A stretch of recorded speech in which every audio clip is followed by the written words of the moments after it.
સૌથી પહેલા હું ડૉક્ટર પ્રતીક્ષા દેસાઈ પાયલ મેટર્નિટી હોસ્પિટલ તરફથી આપનું હાર્દિક સ્વાગત કરું છું. આપણે પ્રેયર સ્ટાર્ટ કરીએ. યસ. ये मत कहो खुदा से मेरी मुश्किलें बड़ी हैं, ये मत कहो खुदा से मेरी मुश्किलें बड़ी हैं, ये मुश्किलों से कह दो मेरा खुदा बड़ा है. आती है आंधियाँ तो कर उनका खैर मकदम, आती है आंधियाँ तो कर उनका खैर मकदम, तूफान से ही तो लड़ने खुदा ने तुझे गढ़ा है.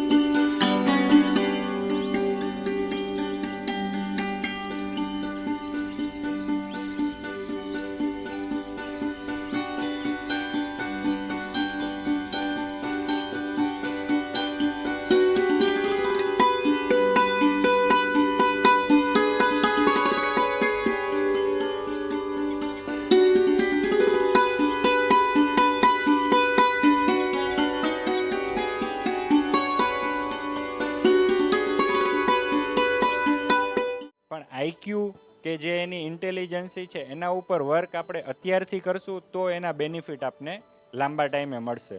તમે ઓવરઓલ જોશો ને તો કે જો વર્કિંગ પેરેન્ટ્સ હશે અથવા તો બંને લોકો વર્કિંગ હશે તો એમના બાળકો આવીને થોડોક ટાઈમમાં જ એડજસ્ટ થઈ જતા એવા હશે કે બંને પેરેન્ટ્સ છે એ વર્ક પર જઈ શકતા હશે, બાળક માનતું પણ હશે અને ઇમિડિયેટલી એના આઈક્યુમાં પણ એ કેમ કે વર્ક કરે રાખવું અને જે તમે કરો છો એનો એ એકડો ગુટતો રાખવો એ પણ એક ટાઈપનું સંસ્કાર જ છે. એટલે તમે જે કોઈ એક્ટિવિટી કરો છો એ બાળકને તમે શીખવાડો છો પોઝિટિવ વેમાં, નેગેટિવ વેમાં.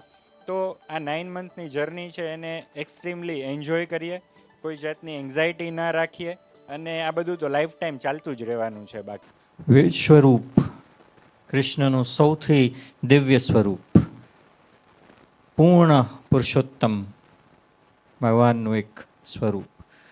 તમે એમની સામે ઊભા છો, જે કેવું હોય એમને કહી દો, માગવું હોય માગી લ્યો, ખાલી થવું હોય ખાલી થઈ જાઓ. હવે પછી થોડો સમય ખાલી તમારો અને એમનો છે.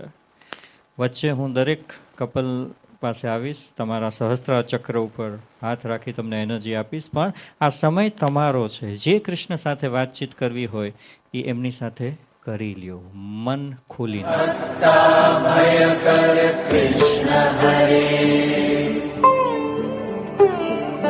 ત્રિભુવન મોહન દિતિ સુત કંદન નંદ સુરંદન યાદવ રે. જય જય હે કરુણાકર શ્રીધર વંશીધર. બરાબર. તો તમારે એમ થાય કે બાળક સ્પિરિચ્યુઅલ હોવું જોઈએ તો મમ્મી પપ્પા મંદિરે જાય છે, બાળકને એમ કહે છે કે અમે મંદિરે ગયા હતા ને, દર્શન બહુ સરસ હતા, વાતાવરણ બહુ સરસ હતું, અમને બહુ મજા આવી. એમ 1 દિવસ કહે છે, 2 દિવસ કહે છે, 30 દિવસ કહે છે, 90 દિવસ કહે છે, એટલે બાળકને એમ થશે હું આવું મંદિરે. આ સ્ટ્રેટેજી તમે કરી શકો. બરાબર. તો આ ફેઝ છે ગર્ભ સંસ્કારમાં. અમે બાળકના બ્રેઇન ડેવલપ કરીએ છીએ, ટ્રેનિંગ આપીએ છીએ, રૂલ્સ રેગ્યુલેશન સમજાવીએ છીએ, પણ પછીના પેરેન્ટ્સના આ રૂલ્સ રેગ્યુલેશન જે ચાણક્યમાં સમજાવ્યા છે અને ઓલ ઓવર બધા વેદો અને ઉપનિષદોમાં સમજાવેલા છે. એક્સપિરિયન્સમાં તો મારી ડોટર છે એનો વેઇટ થોડો ઓછો છે બટ એની હાઇટ વધુ છે, એટલે એમાં થોડી કિંજલ કન્સર્ન રહેતી હોય. એટલે અમે એક સિસ્ટમ બનાવી છે કે આપણું પેરેન્ટ્સ છે કે આપણા ગ્રાન્ડ પેરેન્ટ્સ કે કોઈ પણ રિલેટિવ એના કાંઈક માઇનસ પોઈન્ટ હોય, એની આદત જ હોય, એટલે હું કોઈ પણ કે નહીં મગજમાં રાખવાની આદત છે ને એને ઇગ્નોર કરવાની. આ ઇમોશનલ સ્ટેજમાં તમે આજના આ ડેઝમાં શું ફીલ કર્યું? બટ અત્યારે આમ બોલી જ નથી શકાતું કે શું ફીલ કરું છું. અને કન્ટિન્યુઅસ મેડિટેશન ટાઈમે મારા બેબીએ કન્ટિન્યુ કિક કર્યું છે, એટલે ઇટ્સ લાઈક મને એવું ફીલ થયું કે એ હું એકલી નથી કાના સામે, પણ હું એની સાથે છું એમ. એટલે અને મેં હંમેશા પહેલેથી એવું જ પ્રે કર્યું છે કે કાનાનો એક અંશ આવે મારીમાં. ઘણા સમય પછી બોન્ડિંગ જે હસબન્ડ અને વાઈફ વચ્ચે હોવું જોઈએ એવું લાગ્યું કે ઘણા વર્ષ પછી અમે જીવંત થયા છીએ. Payal hospital it was great experience. Mother's day memorable થયો એન્ડ જ્યારે મેડિટેશન ચાલુ હતું અને જ્યારે વિરાટ સ્વરૂપનું દર્શન થયું ત્યારે ઘણા બધા ક્વેશ્ચન્સ હતા, એન્ઝાયટી હતી, સ્ટ્રેસ હતા, બધા પોઈન્ટ્સ જ્યારે કૃષ્ણ ભગવાનની સામે મૂક્યા ત્યારે સુદર્શન ચક્ર જેમ માથા ઉપર આશીર્વાદ માટે આવ્યું અને એકસાથે બધું વેનિશ થઈ ગયું. એવરીથિંગ ઇઝ લાઈક હું છું, તું ચિંતા ના કરે, એવો ગ્રેટ એક્સપિરિયન્સ થયો. It was memorable. Thank you very much. અમારું બીજું વિશ્વરૂપ દર્શન મેડિટેશન હતું, પણ પેલું વર્ચ્યુઅલ હતું. વર્ચ્યુઅલ આજે જ્યારે સરનો અવાજ, એમની એનર્જી ફીલ કરી તો it was like different kind of experience. Thank you so much. મેડિટેશનમાં બેસ્ટ બાબત એ હતી કે જ્યારે સરે માથે હાથ મૂક્યો ત્યારે બેસ્ટ મોમેન્ટ મારા માટે એ હતી. બહુ જ મજા આવી અને આ મેડિટેશન એટલું સરસ હતું કે આ નહીં, જ્યારે બી સરના સેશનમાં હોય ત્યારે એટલી મૂવમેન્ટ આપે બેબી કે મને એમ થાય કે હું મેડિટેશનમાંથી બહાર જ ના આવું. Thank you sir. આ પ્રેગ્નન્સીમાં મારો ફર્સ્ટ એક્સપિરિયન્સ હતો અને બહુ જ સરસ રહ્યો. અને જ્યારથી મતલબ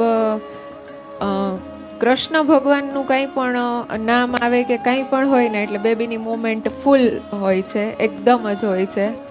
અને જગન્નાથની કથા ને બધું હું વધારે પેલું જોઉં છું કે સંભળાવું કે ટાઈમથી વિચારતો હતો મેડિટેશનનું, પણ ક્યારેય નહોતું થતું અને લાઈફમાં ફર્સ્ટ ટાઈમ મેં મેડિટેશન કર્યું અને જે ફિલિંગ્સ અનુભવી એના માટે થેન્ક્સ.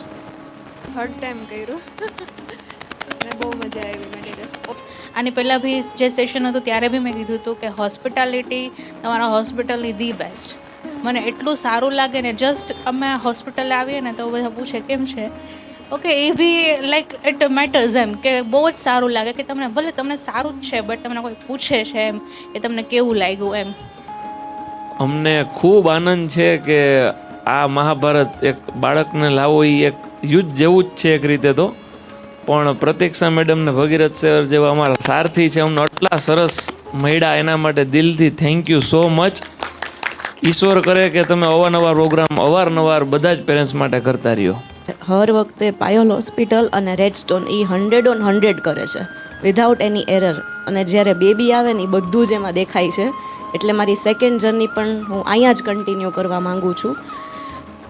આજનું મધર્સ ડે બહુ મસ્ત મારા માટે રહ્યો અને બીજા બેબી માટે આપણે એમ કહીએ ને કે પહેલાં બેબીમાં જ બધું આપણું હોય, પણ આજે બીજા બેબી માટે મને આમ એટલું અંદરથી ફીલ થયું કે ના, આ બેબી પણ મારું નંબર 1 અને ધી બેસ્ટ જ આવશે.